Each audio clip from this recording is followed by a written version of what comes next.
just kidding. Hi. So, one of the things I like to do at Wondercon is to discover new art, new comics, new stories. But quite honestly, if there's a cat, I'm gonna gravitate towards the cat.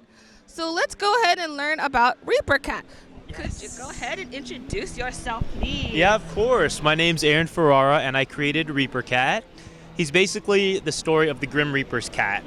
So he collects souls, and he collects all the souls for all the. He wants to teach the kids about death, basically. You know, like how to deal with. He wants to teach them how to deal with death, basically. I thought it'd be a cute way to, to integrate that for the kids. So, you started off with the game, I believe, and then now there's a cute little story attached to it. Can you start off with, how did you get started with the game? It's not easy to start a game. I know, right? Yeah, so I played a lot of board games growing up and a lot of video games and things like that, and it's kind of a tradition to play with my nephews. So they're like 16 and 14 now, but they just started helping me out, and we created the game together.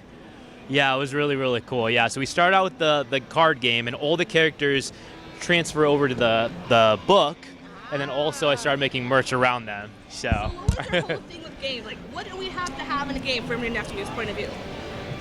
Cats? Cats, exactly, yeah, and they have to be evil cats too, always, yeah. I love cats. I'm a big cat, yeah. Dogs are cool too, but I love cats. That's okay, I love both. Yes. So, because there's cat people, how many cats do you have? Just one, surprisingly, for now, yeah, for now. I'm not allowed to get another one right now. Yeah, I would be, killed. I was going to ask if the cat is based off of your cat. It is, this one is, the orange one. The yeah, wizard? yeah, Merlin the Wizard, yeah. I have a big orange fluffy cat, he's so cute. I love that guy, yeah. So did you model the other cats from any, like your friend's cat, or you just came up as go along? Basically as I went along. I used the lore from the Underworld and things like that. That's why there's a meow-tastic, there's a Cerberus, all puns and things like that, cat puns. The book is very cute, very full of puns, very adorable, and I love the collectible aspect of all the cats. Like my favorite is the how does that say? Meow-tastic. Meow-tastic.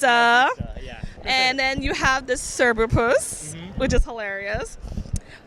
So, is it just one graphic novel, or there's going to be more along? There's going to be more along, so there's going to be about 20 of them. It's going to be kind of like a Captain Underpants kind of thing, where it can go on forever, but I had to start with the first one for now. And I love the fact that with the novel, it's pretty much almost like a never-ending fetch quest. Yeah. Pretty much. Yeah. And for all these little quests, so it's the Reaper Cat and the brother, or the sibling? His brother, yeah, Lucifur. Lucifer. Lucifur, yeah.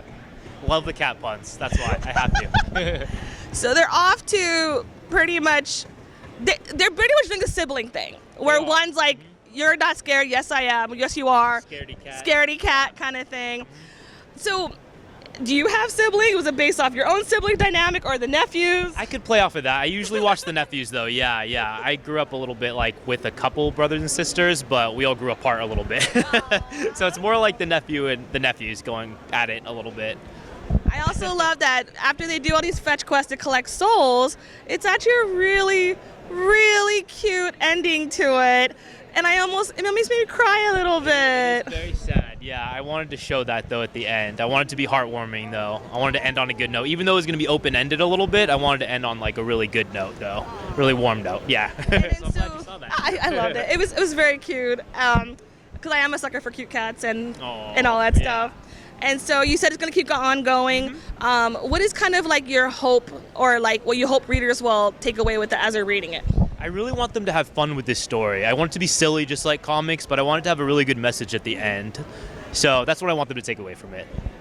And so this is not your first comic, I believe. It's Husbands and Husbands, or what's the... Yeah, so I have a couple ones. Actually, it's based off of, it's a spin-off comic from My Reaper Boyfriend. Yeah, so it's about the Underworld. Yeah, it's a spin-off. Yeah. So I wanted to make a whole spin-off based on the Reaper's cat. Yeah. So what's the thing with the Reaper? It's all the Reaper. I've always been like into that kind of stuff. I don't know why. I can't explain it. Just darker stuff like that. What would be like future projection for Reaper Cat? I can see it ongoing. I love having an open-ended story right now because I don't have any. I have more series that are going, but this one is so open-ended I can see it going on forever. Well, there'll be Reaper Dog. Reaper Dog, yeah. I actually presented it at a school. Yeah, and a lot of the kids would say that. They're like, they want Reaper Dog, they wanted Reaper Rat, they wanted everything Reaper. They were into it though, so that was cool. So you're gonna have multiple kingdoms Yep. going on? Yep. Expansion of games? Exactly, yeah. Game expansions, everything. There's a whole thing, yeah. What would you tell people that are curious about the story or the game? Like, what would you tell them to encourage them to check it out? I think if they're into like something that's a little different and things like that, not just the norm, they would really like this book. And cats, obviously.